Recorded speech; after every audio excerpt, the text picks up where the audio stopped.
오늘도 주님께서 주신 귀한 하루를 감사로 은혜로 살아가시는 여러분들 되시기를 축복합니다. 아멘.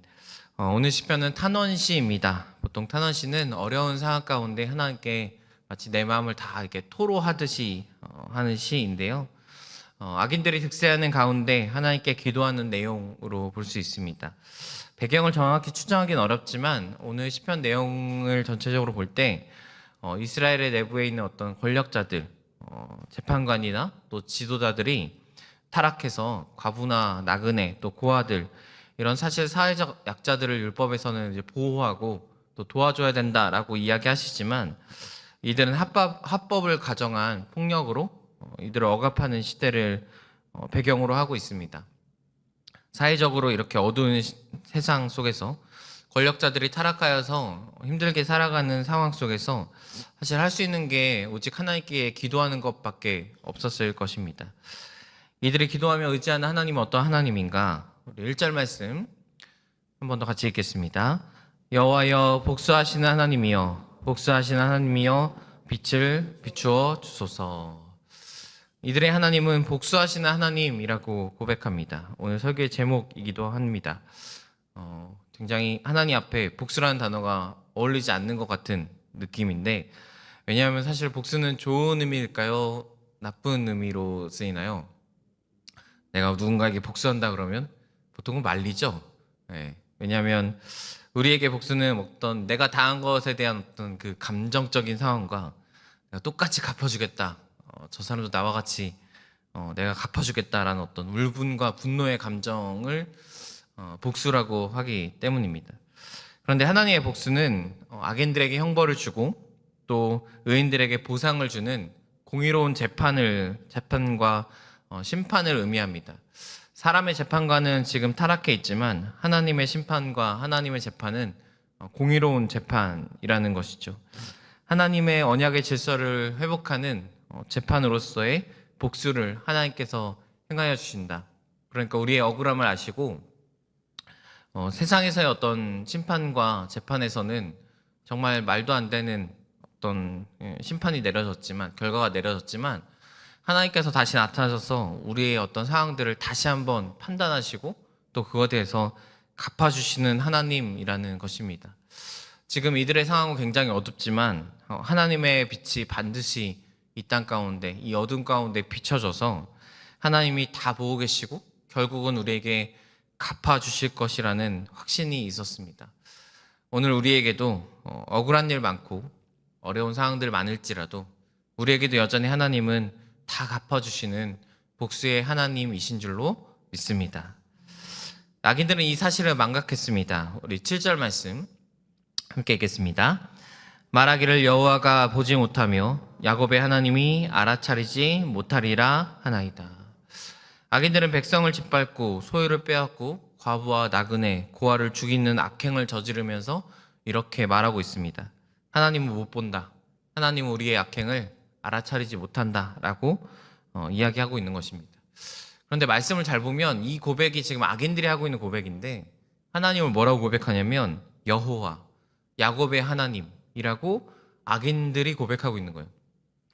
그러니까 어떤 면에서는 악인들은 하나님을 전혀 모르는 무신자, 믿지 않는 사람이 아니라 사실은 하나님을 믿는다라고 말하면서 나오는, 하나님을 전혀 알지 못하는 자들이 아니라 사실은 하나님을 어느 정도 알고 있는 사람이라고 볼 수 있는 거죠. 왜냐하면 여호와라는 신명도 그렇고 야곱의 하나님이라고 고백하는 신명도 그렇기 때문입니다. 그래서 우리가 이 말씀을 볼 때 우리가 하나님의 존재를 몰라서 죄를 짓는 게 아니고요, 하나님을 제대로 알지 못하기 때문에 죄를 짓는 것이라는 겁니다. 오늘도 우리는 하나님의 존재를 알고 있습니다. 알고 있기 때문에 이 새벽에 일어나서 조깅을 뛰지 않고 다른 곳에 가지 않고 예배를 하러 나오지 않았겠습니까? 그러나 우리가 하나님을 단순히 존재를 아는 것에서 멈추는 것이 아니라 하나님의 능력이 어떠한 분이고 하나님의 성품이 어떠한 분이고 오늘 나와 함께하는 하나님이 어떠한 분인지를 깊게 알아야 할 줄로 믿습니다. 히브리서에 보면 믿음은 하나님이 계신 것과 하나님이 상 주시는 이심을 믿어야 한다라고 고백합니다. 그러니까 하나님의 존재를 알고 하나님께서 우리에게 상 주시는, 행하시는 능력의 하나님이라는 것을 아는 것이 곧 믿음이다라고 고백하고 있습니다. 이들은 하나님의 존재를 알고 있는 사람들이었지만 하나님이 어떻게 행하시는 분인지를 알지 못했기 때문에 하나님은 보지 못한다, 알아차리지 못한다라고 하면서 죄를 짓고 있는 것입니다. 여러분, 오늘 우리는 하나님을 더 깊게 알아야 할 줄로 믿습니다. 오늘 하루가 하나님과 더 깊은 교제를 나눔으로 하나님의 살아계심과 주님이 어떤 일을 행하시는지를 아는, 주님의 능력을 경험하는 오늘이 되시기를 축복합니다.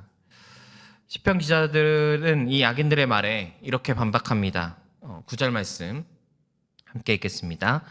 귀를 지으시니가 듣지 아니하시랴, 눈을 만드시니가 보지 아니하시랴. 어떻게 얘기하는 거냐면 우리에게 있는 이 듣는 능력, 보는 능력을 누가 만들었느냐? 하나님이 우리를 이렇게 만드셨다. 그런데 나도 너희를 보고 있지 않느냐? 나의 눈도 너를 보고 있고 나의 귀도 너희의 행하는 것들 다 듣고 있다. 하물며 이 능력을 만드신 창조주 하나님이 듣고 있지 아니하시랴, 보지 않고 있으시겠느냐? 바꿔 얘기하면 하나님 다 보고 계시고 다 듣고 계신다라고 반박하고 있습니다. 우리의 삶이 비록 고난이고 마치 하나님 아무것도 행하지 않는 것 같지만 하나님 오늘도 다 듣고 계시고 다 보고 계시는 우리의 하나님이신 줄로 믿습니다. 하물며 사람의 능력에는 한계가 있죠. 우리는 관심 있는 것에 눈길이 쏠리고 아무리 많은 걸 들어도 내가 듣고 싶은 것만 듣게 되는 한계가 있습니다. 그러나 하나님은 한계가 없으신 우리의 하나님이십니다. 오늘도 세상 모든 것을 다 들으시고 다 보시면서 나와 함께 하시는 하나님이신 줄로 믿습니다. 때문에 그 하나님께서 결국에는 갚아주시는 복수의 하나님으로 나타나 주신다라는 것입니다. 오늘 말씀의 결론입니다. 11절 말씀 함께 읽겠습니다. 여호와께서 사람의 생각이 허무함을 아시느니라. 오늘 이 생각이란 말이 바로 음모를 꾀하다, 의도하다라는 말입니다. 마치 앞에 있었던 악인들의 그 많은 음모들을 생각하게 하고요. 허무함은 헛되다, 전도서에 나오는 그 헛됨입니다. 악인들의 관점에서 볼 때 악을 행하면서 부를 쌓고 마치 자신의 삶에 악을 행하면서 내 삶이 나아지니까 잘 되는 것처럼, 효과가 마치 나타나는 것처럼 보였을 것입니다. 그러나 하나님 말씀하십니다. 그거 다 허무한 것이다. 내가 한순간 바람만 불어도, 내가 한순간 톡 치기만 해도 다 무너지는 허무함인 것이다. 사람의 그 음모의 허무함을 하나님은 다 아시고 결국 아신다는 것은 그것을 다 무너뜨리실 날이 온다라는 것입니다. 악함을 통해 쌓은 내 삶의 그 어떤 것도 하나님은 남기지 않으십니다.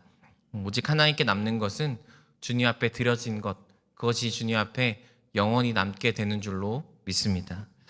오늘도 우리가 쌓아야 될 것이 있다면 바로 하나님 앞에, 그 하나님의 나라에 우리의 것을 쌓아야 할 줄로 믿습니다. 우리의 기도도, 우리의 예배도, 우리의 봉사도 주님 오늘도 다 보고 계시고 다 듣고 계신다고 말씀합니다. 그리고 그것이 오늘도 기억하심으로 말미암아 주님의 나라에 한 걸음 한 걸음, 집으로 따지면 벽돌을 한 장 한 장 쌓아가는 오늘이 될 줄로 믿습니다.